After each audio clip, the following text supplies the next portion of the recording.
नमस्कार श्रोते हो, रेडिओ जयंतच्या आनंदी कट्ट्यावर मी अनुराधा आपण सर्वांचं मनपूर्वक स्वागत करते. श्रोते हो, वृक्षारोपण करून पर्यावरण रक्षण करणाऱ्या थिमक्कांची गोष्ट सुवर्णा नाईक निंबाळकर यांनी शब्दबद्ध केली आहे. तीच आणि त्यातला संदेश तुमच्यापर्यंत आजच्या या आनंदी कट्ट्यावरनं पोचवते.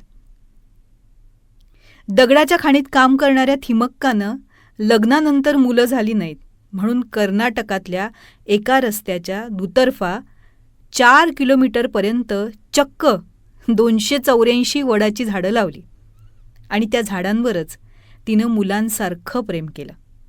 त्या झाडांना वर्षानुवर्ष रोज पाणी घालून वाढवलं आणि आज त्या झाडांचं रूपांतर डेरेदार वृक्षांमध्ये झालंय.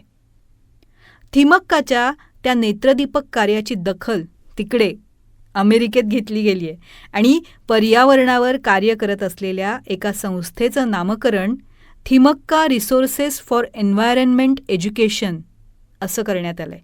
प्रत्येकानं आयुष्यात एक जरी झाड लावलं आणि ते वाढवलं ना तर जगातल्या पर्यावरणाचे अर्ध्याधिक प्रश्न सुटतील.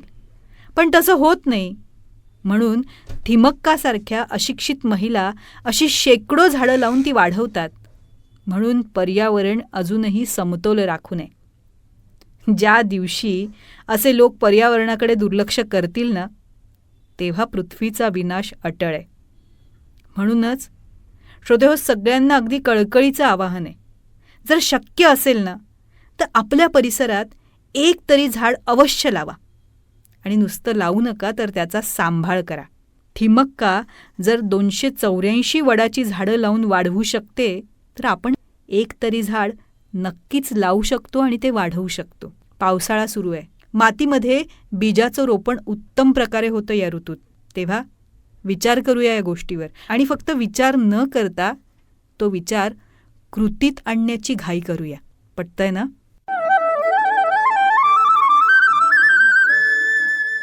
तर श्रोते हो, आजचा हा विचार तुम्हाला कसा वाटला याविषयी आम्हाला आपल्या प्रतिक्रिया जरूर कळवा. त्याचबरोबर रेडिओ जयंतनं चतुरस्त्र हा पॉडकास्ट सुरू केलेला आहे आणि या पॉडकास्टमध्ये प्राध्यापक, लेखक, कवी, नाटककार श्री रमेश कोटस्थाने यांच्याशी साधलेला दिलखुलास संवाद आपण बघणार आहात.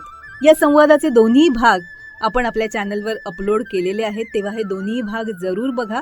ते तुम्हाला कसे वाटले याविषयीच्या प्रतिक्रिया नक्कीच आमच्या कमेंट बॉक्समध्ये लिहा.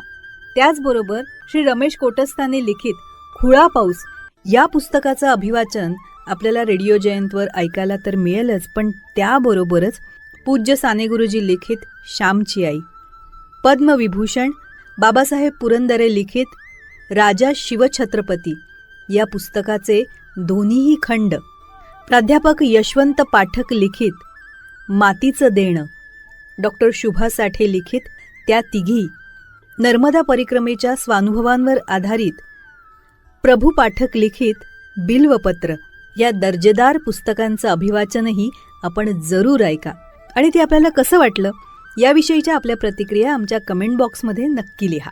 आणि हो, रेडिओ जयंत हे यूट्यूब चॅनल लाईक करा, शेअर करा आणि सबस्क्राईब करा. याचं सबस्क्रिप्शन फ्री आहे.